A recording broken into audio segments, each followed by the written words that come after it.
on, everyone, and welcome back to the channel. Guys, we are here with Daryl from Wengerd Performance, and we are testing out a unique setup. About a week ago, Daryl contacted me and said that he wanted to put a 24 intake manifold with dual throttle body onto his 18 GT. My first response was, okay, but why? So he basically wanted to see if it could be done, if he could do it. So he got with me, so I looked up, started doing some of the wiring, coming up with some of the wiring, helping him out with that. And then once the wiring was set up where everything was working, it was time for Daryl to step in and do his magic with the tuning and everything else. So I'm gonna let him talk a little bit about it. But it is, basically it's a 24 intake manifold with dual throttle bodies, and you're not running MAP, you're running MAP. Yeah, so a lot of people are thinking I'm doing it just to gain power. I don't know if it's gonna gain horsepower at all. I don't sell manifolds, I don't sell throttle bodies. I basically I was just looking online, I seen people selling these manifolds for pretty cheap. $390, comes with throttle bodies, injectors, everything. They're basically Whipple takeoffs. And I seen it, and I decided, well, that's half the price of just a single, like a TJ69 throttle body. So let me just throw it on there and see what happens. And then I was curious if I could make the dual throttle body work. I knew I could convert to MAP. We got the MAP sensor, I converted over, and everything worked flawlessly. So the next thing was, let's just see if it makes power. So I've been doing some 60 to 130 testing, but now we're gonna test out the 24 manifold with the velocity stacks. We got dual inlets, and then we've got 18 manifolds sitting right here beside us. We'll throw it on right after and see if there's really any difference between the manifolds. All right, guys, so we're not telling you guys to go out and buy this setup and do this setup. He just wanted to see if he can make it work, and then once he got it to work, why not test it? What's the point of getting it to work and making it work and then not testing? So that's what we're doing today, guys, is actually doing testing for you to see, is it worth it? Does it pick up power? Run one is gonna be ran with the velocity stack. The next run, same tune, intake. Then the manifold comes off, the 18 manifold goes on, and we repeat the same setup with the same tune, minus, obviously the tunes has to be changed for some throttle body settings. But outside of that, it'll be the same tune, same variable cam timing. And another thing that's unique about this setup is I can log manifold vacuum. I've got a MAP sensor in there, so I can basically see what the vacuum is, if the stock throttle body on the 18 manifold is a choke point or not, and I'll have that data logged through the MAP sensor. All right, so let's go ahead and get this show started, guys. So we're gonna start out with the first run on the dyno.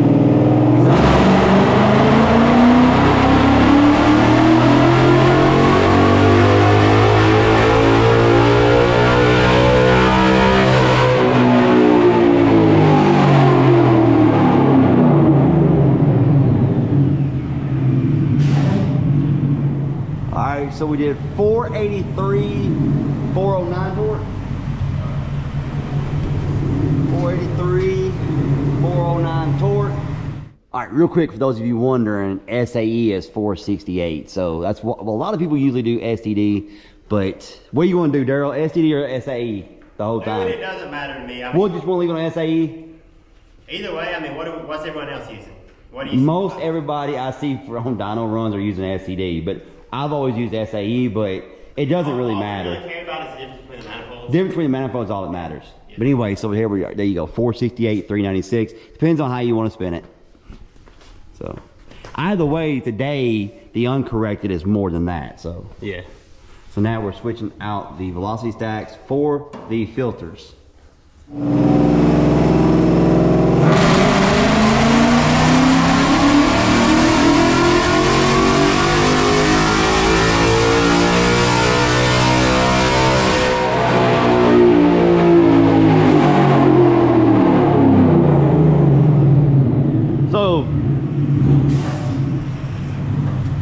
So we did 464, so you lost 4 horsepower. Everything look good in there? You're looking real good. 464 to 468. SAE. Not bad. I mean, dual inlets, I think we might see a little more of a difference, maybe on the 18 manifold, yeah, between filter and not. But really, what I'm really watching close is manifold vacuum to compare between that 18 manifold and this one. So all right, guys, so we got 468, 464. Top one is velocity stacks, bottom one is filter. Now that is SAE. We'll put it back on standard for argument's sakes because a lot of people use standard. So we'll just show you the difference between the two, because I know I'm gonna get asked. If we don't do this, I'm gonna get asked about it. So there you go. Standard correction factors is 483, 479, and 409 and 410. Now, Daryl's gonna switch out to the 18 intake manifold, and we're gonna run the exact same tune, except for throttle body data, of course, the exact same. Everything's the same, minus settings to make the throttle body, both throttle bodies work. So, and basically I thought about going back to MAP for that one, but because I can't log manifold vacuum without the MAP sensor, I would rather have the MAP sensor and be able to run the velocity stacks on both of them, same intake, and so I can log manifold vacuum and see if there's actually a choke point anywhere. All right, guys, so really quick, what do you guys think? Drop a comment down below. Do not cheat. Do you think that this manifold made more power than what this manifold is going to make? I have my predictions. I think they're going to make the exact same horsepower. I think that's a good guess. Yeah. It's a good guess. Yeah. All right, guys, so we got the 18 manifold on with the velocity stack. He's letting it warm up to get the engine temp up to the exact same it was with the runs on the other intake.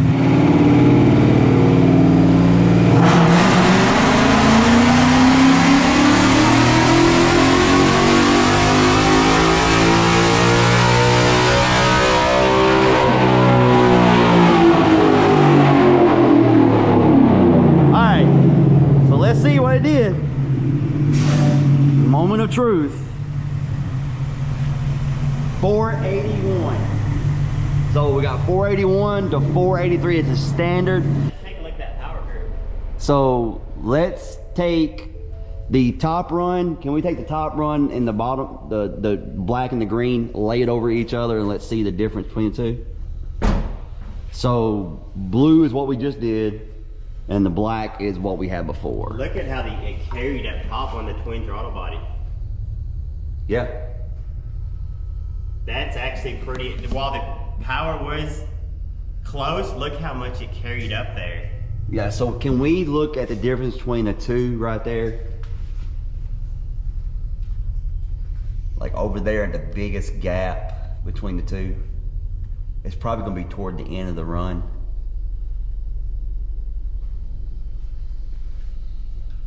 So right there is a 40. Man, that's not actually. That's actually pretty impressive. It's actually pretty impressive. While the peak was close, look how far it carried it out there. Yeah. And what I find interesting is at for most of the tuners that are measuring KPA, that's the best way to look at 7,700 RPMs on the let's see here. Back up a little bit. Looks like we were 101 kPa at 7,000 RPMs on the 24 manifold with dual throttle body, indicating there's no restriction. The dual throttle body. I'm gonna go ahead, pull up the log on the 18 manifold, same setup with the velocity. Single throttle body right here, and we were at back to 7,700 RPMs. We were at 93 kPa. So that So there volume. is, yes, there is a restriction on the inlet of the 18 manifold. Versus a 24. Yes, versus 24. Yeah, and that that's proved why- it right there that is a choke point. So if you're trying to shift your 18 manifold with the stock throttle body at 8,000 RPMs, you're wasting your time. Yeah. So that just goes to show you that the 24, even though the peak horsepower number were within 2 of each other, as we've seen further out in the run, there was when the 18 manifold dropped off and the 24 stayed up, there was a 40 some horsepower difference on the top. Yeah, exactly. So that's where the 24 manifold is shining. It's And up top. really, both the manifolds, they show the same power curve. They like the same cam timing. They ran the same. And it's just, like I said, the 80 millimeter became a choke point, and it's 100% proven because I logged manifold vacuum. Yeah. There is no question about it. Yep. So therefore, the 24 carried it further out. So the 24 would be faster at a track setting. Well, really, where I see it shining, if you get a cam setup where you're drawing more air in, that's where that 24 manifold is really going to start shining. Over an 18. Yes, over an 18. But is it now? Is it worth it? Because because we know what we did to make this setup work. So we had to solve some problems because I haven't seen it done. We did have to. There's a lot more work than what a lot of people may want to do. yeah, exactly. A lot of guys probably want to throw a CJ, but you have to look at this. I'm $400 deep in this manifold, throttle bodies, injectors, map sensor. You're not getting a CJ and a twin jet for that. Yeah, but you also don't have to do wiring. You don't for have the to CJ. do wiring, but now that we know how everything works, we can do this setup in an hour. Yes. You know, we can do it quick, but really, the big advantage is if you have cams, if you really want to rave it out, you will see significant gains at 8,000 RPM. And if you wanted to be a little unique. Yeah, a little unique. But, you know, up until the throttle body became the limiting factor, the choke point, they were the same. Mm-hmm. So really that 7,000 RPM and up, and 40 horsepower is quite a bit. Yeah. You know, and again, I'll be doing some draggy runs again, doing some testing, and I expect the draggy results to show a pretty significant difference because of how high I'm revving. In order to do a comparison, I'm gonna have to lower the shift points on the 18 manifold because I'm over peak power. You know, it's dropped. You see 40 horsepower drop. If it's falling on its face, you're wasting the RPM. But 40 horsepower, I will say, I did not expect it to be that big of a choke point. And again, me and Ken were talking about it. We're like, they're probably gonna be about the same horsepower. Peak they were, but peak, yeah, carrying peak. it after that was the big difference. Yes, that's a pretty major difference. And then, guys, that's the reason. That's the main reason we wanted to show you the difference between the two, because this hasn't been done before. And since we had it working on the car, we might as well go ahead and show you guys data as we're testing it. All right, let's see what it does this time.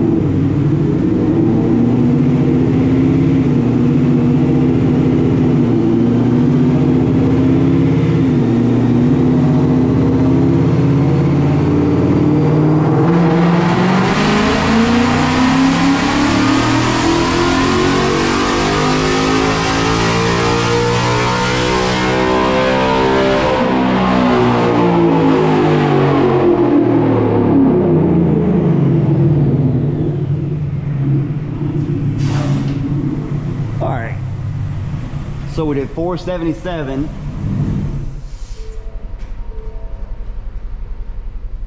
So can we pull in the, yeah, let's pull in the none, that's, yeah, here we go. We should be comparing the intake versus intake. That's what we're doing right now. So there it is. There is the intake. The 479 is the 24. The black line is the 24. The blue line is the 18 manifold. And as you can see, we got the same thing. As the RPM goes up, as the run goes on, right there's 39 horsepower difference. If you back it up just a little bit, it's probably about a 40, same as the other, a little over 40. Trying to find where's the biggest difference. Yeah, so we're 41 horsepower difference. So we're still 41 horsepower difference. Yeah, I'm showing we were again on the filter we were 91 kPa versus really with the 24 manifold intake on or intake off, there's essentially no difference. So the kPa was the same with the filter on or off?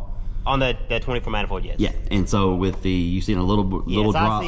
I think 92 kPa we've seen with the velocity stack, and we see 91 kPa with on the 18 manifold. Yeah. So after a certain RPM, when the 18 manifold just starts coming restrictive. 18 manifold, it does 100% come restrictive, and that's data. If you were to put a bigger throttle body on it, you think it would loosen? You think it would make it just a little better?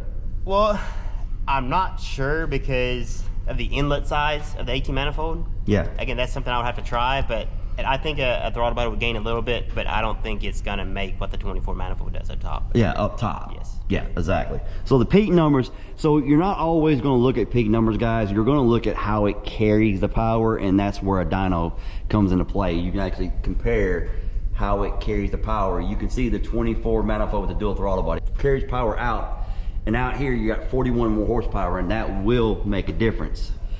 So there you go. That's the difference between the 18 and 24. Peak horsepower is around the same, but after that, the 24 carries it better than the 18. Most of these NA cars are going to be shipping at 76 or 7700. I still say the 24 manifold is going to be faster.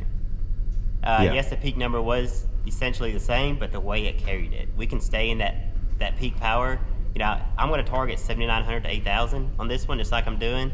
And if I did that on the 18 manifold, there is no doubt the 24 manifold would run away from it. Yeah. So, and there's more draggy tests coming in with radials and stuff. I'm expecting a high 7, 60 to 130. And again, this is an 80,000 mile car. It's one of the test cars, and when the velocity stack comes into play, I'm actually seeing over 100 kPa. I'm seeing a little bit over 1.0 load, and we're not seeing that here on the dyno. So exactly. Okay, so you got some draggy runs. Yeah, I got some draggy runs coming with the velocity stacks, and that is, I think there's gonna be a little bit of power to be gained with the velocity stacks because we can run it. And I plan on doing draggy runs on the 18 manifold and the 24 with a velocity stack. And I'm gonna be logging manifold vacuum, and that'll tell me a lot, so. Okay, so there you go. So anyway, guys, there you go. There's all the data that we wanted to share with you guys. You have anything you want to add, Daryl? Not really. I mean, you know, there's been a lot of hate on the 24 manifold. And the thing about it is that you just wanted to see if you can make it work. Look at it this way. For the guys that haven't done a 24 manifold, you're gonna have some difficulty getting it to work. There are quite a few hurdles you're gonna deal with. But if you know how to make it work, it is significantly cheaper at this time before the manifold. If the manifolds go up, because people start swapping them, I don't know. But at this time, it is a lot cheaper.